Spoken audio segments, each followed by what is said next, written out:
श्री शिवाय नमस्तुभ्यम। हर हर महादेव। गुरु पूर्णिमा महोत्सव के अवसर पर गुरु पूर्णिमा शिव महाप्राण कथा शुरू हो गई है। ये शिव महाप्राण कथा सीहोर कुबेरेश्वर धाम में 5 जुलाई से 9 जुलाई तक दोपहर में 1 बजे से 4 बजे तक पंडाल में और लाइव आप मोबाइल और टीवी के माध्यम से भी देख सकते हैं।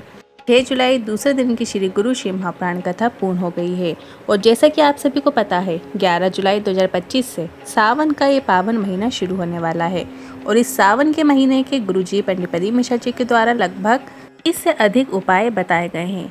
आज इस वीडियो में सावन 2025 के 3 सबसे असरदार उपायों की जानकारी भी मिलने वाली है।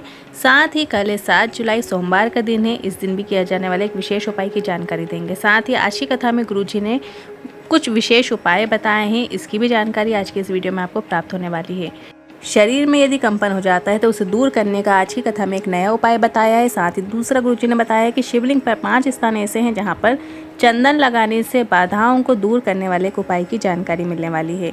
और सोमवार की अष्टमी के एक नए उपाय की जानकारी भी आज की कथा में दी है। चौथा गुरुजी ने बताया है कि 5 कनेर पुष्प प्रदोष के दिन अर्पित करने से क्या होता है और किस तरीके से अर्पित करना है, इसकी भी जानकारी आज के इस वीडियो में मिलने वाली है। और साथ ही सावन के 3 अचूक उपाय भी आपको प्राप्त होने वाले हैं। आज की वीडियो बहुत ही स्पेशल होने वाली है, तो वीडियो को अंत तक ज़रूर देखिएगा। साथ ही किसी कारणवश यदि आपने आज कथा नहीं सुन पाए हैं तो पूरी कथा का रास्ता आपको इस छोटे से वीडियो से प्राप्त होने वाला है। तो बढ़ते हैं आज की कथा की पहली जानकारी की ओर। दुनिया के एकमात्र गुरु भोलेनाथ ऐसे हैं जो बच्चा जब गर्भ में रहता है तब उसे गुरु मंत्र और जब प्राण निकल जाते हैं तब तारण मंत्र देते हैं। बढ़ते हैं आज की कथा की दूसरी जानकारी की ओर। भोलेनाथ की भस्म जब हमारे भुजाओं में, कंठ में, हृदय में और माथे में लग जाती है और जब उस भस्म को लगाकर कोई जा रहा होता है और उसके शरीर से भस्म जमीन में गिर जाती है तो उस क्षेत्र का कल्याण महादेव कर देते हैं। बढ़ते हैं आज की कथा की तीसरी जानकारी की ओर। गुरुजी ने कहा, कल किसी ने भोजनशाला में एक प्रश्न किया कि मुक्ति कब मिलती है, हमसे मुक्ति कितनी दूर है। शिव महाप्राण की कथा कहती है मुक्ति केवल 3 कदम ही दूर है और उन 3 कदम में किसी को नहीं स्वयं को चलना है। पहला कदम है विश्वास का, दूसरा कदम है संयम का और तीसरा कदम है विवेकता का। ये 3 कदम में अगर कोई चल लेता है तो उसे मुक्ति मिल जाती है। बढ़ते हैं आज की कथा की चौथी जानकारी की ओर।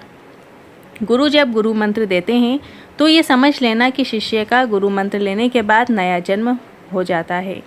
बढ़ते हैं आज की कथा की 5वीं जानकारी की ओर। गुरुजी ने कहा, जरूरी नहीं सीहोर आकर ही गुरु मंत्र मिलेगा।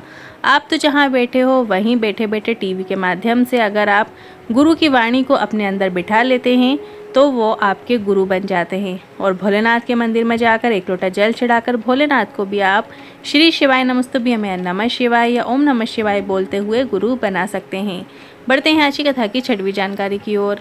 व्यक्ति की वाणी से पता चल जाता है कि व्यक्ति का कुल कैसा है, खानदान कैसा है, उसकी परवरिश दिख जाती है।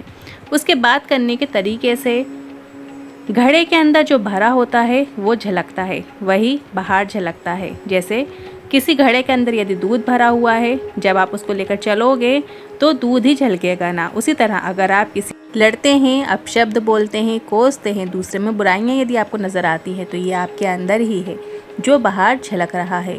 बढ़ते हैं आज की कथा की 7वीं जानकारी की ओर। अगर शरीर में एनर्जी कम लग रही है, बार बार हाफ भर जाती है, हाफी चल जाती है, बार बार यदि आप थक जाते हो, शरीर में कंपन होती है तो शंकर भगवान के मंदिर में जाओ और शिवलिंग पर 1 कलश जल आपको अर्पित करना है। जलधारी से जल जो नीचे की ओर गिर रहा होता है उस जल को प्राप्त करके अपने हथेली में रखकर शंकर भगवान की 5 बेटियों का नाम स्मरण करते हुए नंदी जी के पास बैठकर आपको उस जल का आचमन 3 बार कर लेना है। रोग मुक्ति प्राप्त होती है, पर इसके साथ डॉक्टर को भी दिखाना है, पूरा ट्रीटमेंट भी लेना है। ध्यान से सुनिएगा। अगर आपको थकान लग रही, कमजोरी लग रही है, थोड़ा सा शरीर में कमजोरी फील होती है तो आप इस तरीके से ये उपाय कर सकते हैं। बस आपको 1 कलश जल ले जाना है। शिवालय में शिवलिंग पे जल अर्पित करने के बाद जो जरा से जल नीचे की ओर गिरता है उसको प्राप्त करके अपने हाथ की हथेली में ले लेना है। और शंकर भगवान की 5 बेटियां जया, विशेरा, सामड़ीवारी, दोतली और देव, ये 5 बेटियों का स्मरण करते हुए नंदी जी के पास बैठकर आपको उस जल का 3 बार में आचमन कर लेना है। इस तरीके से आपको ये उपाय करना होता है।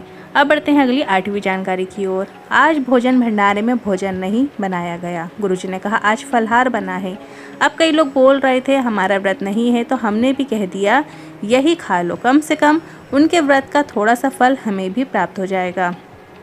और आज खीर बनते समय दूध की जगह छाछ डल गई और हमें जब पता चला तो हमने कह दिया कि जब वो विष को अमृत बना सकते हैं तो छाछ को भी दूध बना सकते हैं। और आज की खीर सभी ने खाई है। आपको स्वाद का पता चला होगा कि छाछ की है या दूध की है। बढ़ते हैं आज की कथा की 9वीं जानकारी की ओर। 5 स्थान पर लगाया गया चंदन बाधाओं से बचा देता है। गुरुजी ने बताया कि एक शिवलिंग के मध्य में, जो शिवलिंग का मध्य बिंदु होता है, वहाँ पर यदि आप चंदन लगा देते हैं। दूसरा, शिवलिंग के ऊपर जहाँ माँ गंगा होती हैं वहाँ पर आपको चंदन लगाना होता है। तीसरा, शिवलिंग के जो सामने जलाधारी होती है वहाँ पर चंदन लगाना होता है। चौथा, जहाँ से जल नीचे की ओर गिर रहा होता है उस भाग में आपको चंदन लगाना होता है। और 5वां अंतिम बिंदी आपको शिवलिंग पर माता अशोक सुंदरी के स्थान पर लगा देना होता है। इस तरीके से 5 जगह चंदन जो आप लगा देते हो वो आपकी जो बाधाएं आपके ऊपर आ रही होती हैं या बाधाएं चल रही होती हैं या परेशानियाँ चल रही होती हैं, समस्याएं चल रही होती हैं, उनसे आपको बचाता है।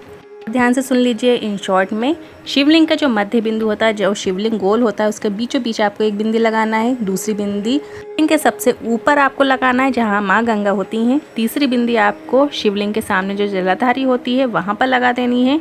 जहाँ से जल नीचे की ओर गिरता है उस भाग में ऊपर की ओर लगाना है। और चौथी बिंदी आपको जहाँ जल नीचे से गिरता है, जहाँ आप कलश लगाते हो जल झेलने के लिए, जो कोना होता है जहाँ पे अपन स्पर्श करते हैं हथेली का, वहाँ पर आपको चौथी बिंदी लगाना है। और 5वीं अंतिम बिंदी आपको शिवलिंग पे जो माता अशोक सुंदरी का स्थान होता है, बीच में जलाधारी में जो मोटी लाइन होती है वहाँ पर आपको लगाना है। इस तरीके से 5 बिंदी 5 स्थान पर आपको लगाना है में बाधाओं को दूर करने के लिए।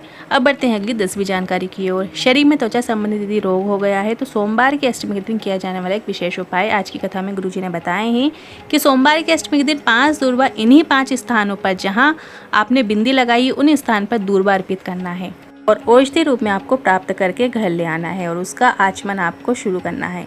5 दिनों में 5 दूर्वा का आपको आचमन कर लेना है। डॉक्टर की दवाई के साथ साथ आपको ये सरल उपाय भी करना है। आपको लाभ ज़रूर देखने को मिलेगा। बस आपको जहाँ पहले स्थान पे जो दूर्वा चढ़ाई है वही पहले दिन खाना है, दूसरे दिन दूसरे स्थान की दूर्वा खाना है, तीसरे दिन तीसरे स्थान की दूर्वा खाना है, आचमन करना है। इस तरीके से चौथे दिन चौथा स्थान जो है उसकी दूर्वा उठाकर खाना है और 5वें दिन 5वें स्थान की दूर्वा आपको उठाकर खाना है। शरीर में किसी प्रकार का जो चर्म रोग होता है उससे आपको राहत देखने को मिलती है। अब बढ़ते हैं अगली 11वीं जानकारी की ओर। अगर घर का कोई सदस्य गलत मार्ग पे जा रहा है तो 5 कनेर के पुष्प को लेकर भी इस उपाय को किया जाता है। आज की कथा में गुरुजी ने बताया है, पर यह उपाय सिर्फ और सिर्फ प्रदोष के दिन किया जाता है। इन्हीं 5 स्थानों पर कनेर के पुष्प को अर्पित किया जाता है। परिवार का सदस्य सतमार्ग पे आ जाता है, नशा व्यसन से दूर हो जाता है। यही 5 स्थान जो हमने अभी जहाँ बिंदी लगाने के बताए थे, वहीं 5 स्थान पे आपको 5 कनेर के पुष्प, एक स्थान पर एक फूल आपको अर्पित करना होता है। जो आप देखेंगे पीला जो कनेर का पुष्प आता है वही आपको अर्पित करना है। शिवलिंग के जो मध्य भाग होता है वहाँ पर पहला कनेर का पुष्प आपको स्पर्श करा के चाहो तो आप वहीं शिवलिंग पे अर्पित कर सकते हैं, क्योंकि वहाँ पे रखाएगा नहीं, तो आप स्पर्श सब स्थानों पे करना है। इसी तरीके से दूसरा जो पुष्प है वो शिवलिंग के ऊपर जहाँ माँ गंगा होती हैं वहाँ पर आपको अर्पित करना है। तीसरा स्थान गुरुजी ने बताया है शिवलिंग के सामने जो जलाधारी होती है वहाँ पर आपको अर्पित करना है। और चौथा स्थान जहाँ से जल नीचे की ओर गिरता है, जहाँ हम हाथ की हथेली का स्पर्श करते हैं, वहाँ पर आपको उस पुष्प का स्पर्श कराना है। और इसके बाद अंतिम जो कनेर का पुष्प वो शिवलिंग में माता अशोक सुंदरी के स्थान पर अर्पित करना है। इस तरीके से 5 स्थान पर 5 कनेर के पुष्प आपको अर्पित करना है। परिवार के जो सदस्य होते हैं वो सतमार्ग पे आ जाते हैं। अब बढ़ते हैं अगली 12वीं जानकारी की ओर। ये जो अब हम आगे के जो 3 उपाय बताएंगे, ये सावन में किए जाने वाले किसी भी दिन या हर दिन आप ये उपाय कर सकते हैं। सावन में पूरे महीने भर आप ये उपाय का नियम बना सकते हैं। सबसे पहला उपाय है 108 चावल के दाने वाला, या आप 108 कोई भी सामग्री का रोज का नियम बना सकते हैं कि मैं 108 जो ये चीज़ है, ये सामग्री है, मैं भोलेनाथ की शिवलिंग पे अर्पित करूँगी। या 108 चावल के दाने आप अर्पित कर सकते हैं रोज, या 108 मूंग के दाने अर्पित कर सकते हैं, 108 काली मिर्च, 108 लौंग, 108 इलायची, जो आपसे बन सके, या 108 पुष्प की पत्तियाँ आप अर्पित कर सकते हैं, या 108 दूर्वा आप अर्पित कर सकते हैं। जो सामग्री आपको आसानी से मिल जाती है। आप सावन के महीने में या तो सोमवार के सोमवार ये उपाय कर सकते हैं, या फिर आप पूरे महीने सावन के ये 108 सामग्री आप अर्पित कर सकते हैं। ये आप किसी भी मनोकामना पूर्ति के लिए इस विशेष उपाय को कर सकते हैं। अब बढ़ते हैं अगले दूसरे सावन के उपाय की ओर। सावन में आप भोलेनाथ के मंदिर तो जाएंगे ही, शिवलिंग पर अभी तक आप एक कलश जल चढ़ा रहे थे, पर सावन के महीने में आपको 2 लोटे का एक साथ जल शिवलिंग पे अर्पित करना है। श्री शिवाय नमस्तुभ्यं हम बोलते हुए 2 लोटे से 2 धार बनाते हुए एक साथ शिवलिंग पे आपको अर्पित करना होता है। सावन में किया जाने वाला एक और विशेष उपाय है, यदि किसी रोग से आप पीड़ित हैं, आपका रोग ठीक नहीं हो रहा है, तो ऐसे में सावन के महीने में एक कलश जल लिया जाता है और दूसरे कलश में दूध भरा जाता है। आप छोटे से या कटोरी ले सकते हैं, छोटा सा ग्लास ले सकते हैं दूध के लिए, दूध का पात्र रखने के लिए। तो इस तरीके से एक जल की धार और एक दूध की धार इस तरीके से शिवलिंग पे अर्पित की जाती है। श्री शिवाय नमस्तुभ्यं हम बोलते हुए जल और दूध की धार आपको शिवलिंग पे चढ़ाना होता है और फिर वही थोड़ा सा झेल के रोगी व्यक्ति को छिंटन दिया जाता है या आचमन करा दिया जाता है। श्री शिवाय नमस्तुभ्यं में कुंदकेश्वर महादेव का भी आप स्मरण कर सकते हैं, पर डॉक्टर को भी दिखाना है, साथ ही साथ दवाइयाँ औषधि जो आपकी चल रही होती हैं वो भी खाना है। आज के इन उपाय से जुड़े मन में कोई सवाल है, क्वेश्चन है तो आप कमेंट के जरिए पूछ सकते हैं। वीडियो थोड़ा भी उपयोगी लगा हो तो वीडियो को लाइक करके कमेंट बॉक्स में हर हर महादेव जरूर टाइप कीजिएगा।